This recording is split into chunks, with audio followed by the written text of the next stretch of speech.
a demonstration of self-expression, or the ultimate way to defile your body. Whatever your stance on tattoos, for British women their popularity has never been higher. I do a lot of flowers, butterflies, birds, things like that. Like no other, flawless, absolutely flawless. I've thought a lot about this. It took me about a year to get this one done.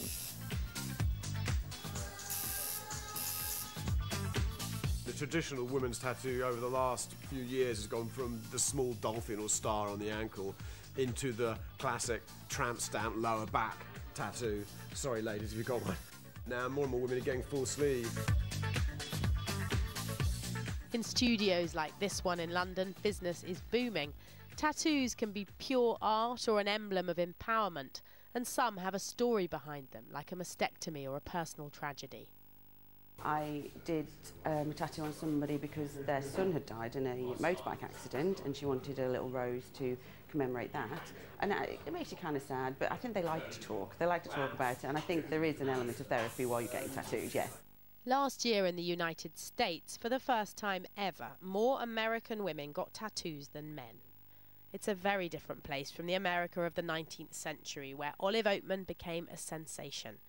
Captured as a child in the 1850s by Native Americans and given traditional tribal tattoos, after she was ransomed back, America's first tattooed white woman was fated as a celebrity, though later research cast doubt on the story that she was tattooed against her will. In an updated version of the classic history of women and tattoos, Bodies of Subversion takes us on a journey from those early days when tattooed women became risque circus attractions.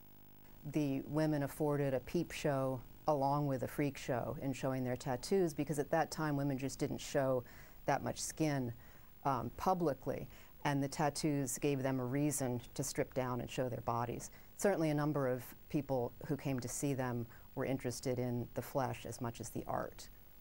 In the first half of the 20th century, American circus attraction Betty Broadbent travelled the world, showing off more than 500 tattoos. Bobby Lie Barry, here aged 83, was another performer who got tattooed to earn a living. With George Washington on her chest, Artoria Gibbons was the best paid tattooed female of the 20s. And Doctor's wife Elizabeth Weinzell epitomised the later trend amongst American women in the 50s and 60s to get tattooed recreationally. But it's not just America. Here in the UK there's a long history of tattooing, and many British women have opted for tattoos over the years, though never in the numbers that do today. Payday means queues for tattoos. Jessie Knight, the tattooist, was once the target in a circus sharpshooting act. Now she's at the business end of the target no more. Jessie Knight was Britain's first celebrated female tattooist, and as this news report from 1952 shows, her services were in demand. Whereas on the continent tattoos were associated with criminals, here they were harmless fun, and by the 50s the media was noticing more and more tattoos on women. But can the girls face up to it? Why, they're better than some men, and it's touching to think it's all to please mother. The fact that a female tattooist could set up in the early decades of the 20th century and have a successful career really is something that I think is confined to the UK and the States. It was such a stigmatised practice in other parts of Europe.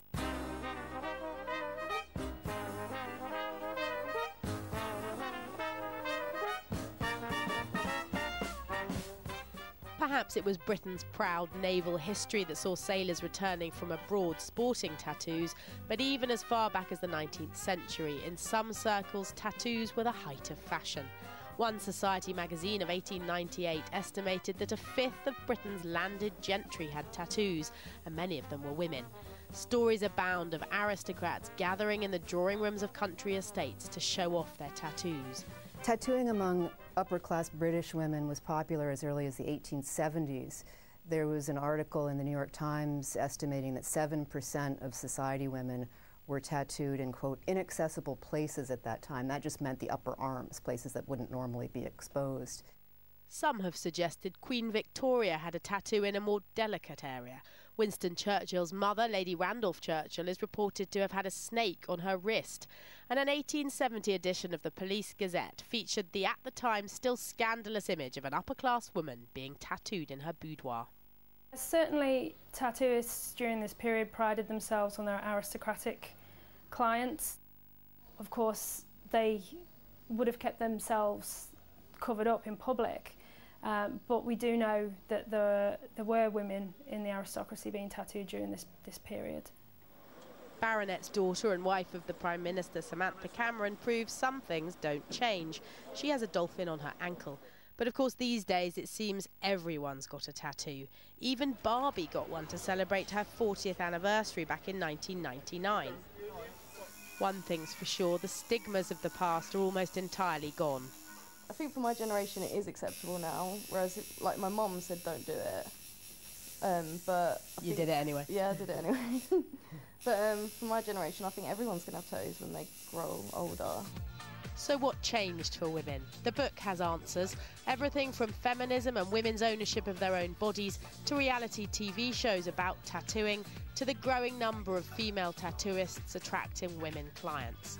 From the early days, tattooed women flouted Western ideals of feminine purity and decorum. Perhaps for the modern woman, a tattoo can be an antidote to the pressures we all face to conform to an impossible ideal of beauty. Absolutely flawless.